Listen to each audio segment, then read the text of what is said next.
So I got a recipe request from Yusuf Mojo Jojo, who asked me to make some sukiyaki. Hello everybody and welcome to my chef cooking with Mira. Today I'm going to be making Japanese sukiyaki.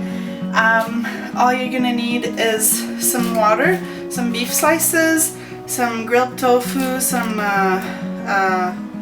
Chinese cabbage, some hakusai, enoki mushrooms, soy sauce, mirin, some oil or a cube of beef fat, some shiitake mushrooms, some brown sugar, udon noodles, shirataki noodles, mizuna. If you can't find this in your grocery store, just forget about it. And green onions, long green onions. So you're first gonna slice off the stems of the enoki mushrooms. You're then gonna slice the hakusai into like 2 centimeter large strips.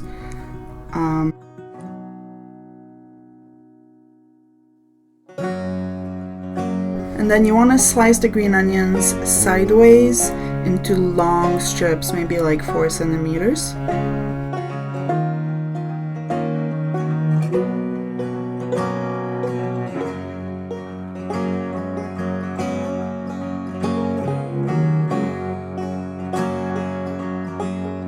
For the mizuna, you can cut off the stem, and you can cut it in half depending on how big your hot pot will be. So you need to take off the stems of the shiitake mushrooms because they're inedible. And then you can cut an X with your knife on the mushroom head, and they're gonna open up while cooking.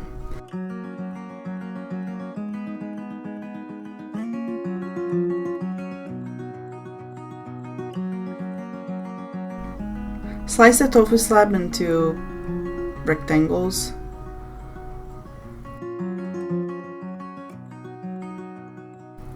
So in a large hot pot, you're going to melt the oil or beef fat.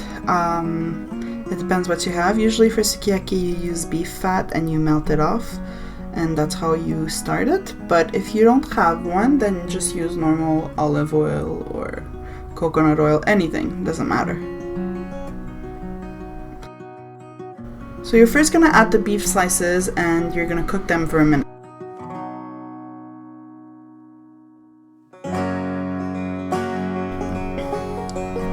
So you're gonna add half of the soy sauce and the brown sugar, and you're gonna mix well. This is so that you can start cooking the beef in this sweet sauce. This is gonna be the base of your sukiyaki.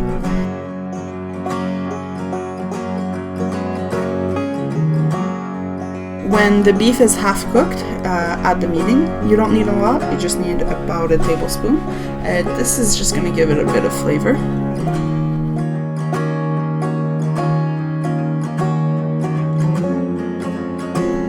So now you can start to add all of the vegetables to the pot. There isn't really an order to follow, but what I did was I placed the enoki mushrooms, the hakusai, the green onions, the mizuna, the shirataki noodles, and tofu inside.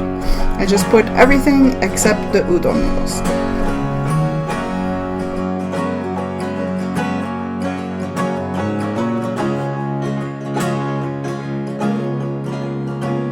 So after you're done putting all the vegetables in, you're gonna put the remaining half of the brown sugar and the soy sauce, and then you're gonna cover with the water. So in Kansai, they don't actually put water, but in Kanto they do put water. So it's really up to you, depending on what style you like. You can try both and see which one you prefer. So after you're done putting the water, you put the lid on the pot and you let it simmer for a good 10 minutes on medium heat. You can check if the broth is to your liking or not. If it's not sweet enough, you can just add a tablespoon of soy sauce and brown sugar until it is sweet enough. If it's too sweet, then just put some more water and it should bring the sweetness down.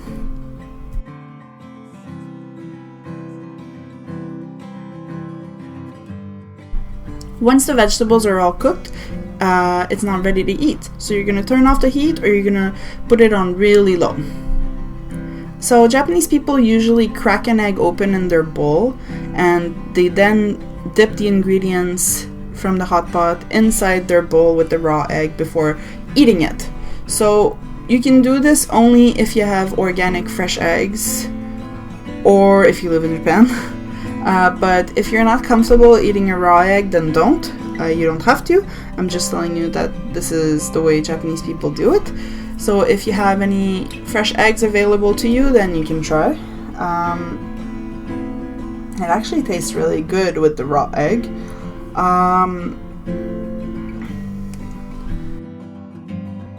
When all of the vegetables are eaten, Japanese people usually place udon noodles in the remaining broth, and they soak up the broth. And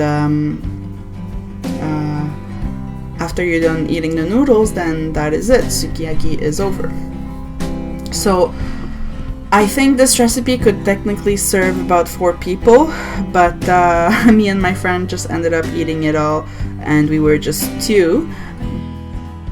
So for this recipe, you need a hot pot or like a deep dish fry pan, and you need a portable gas burner or portable stove.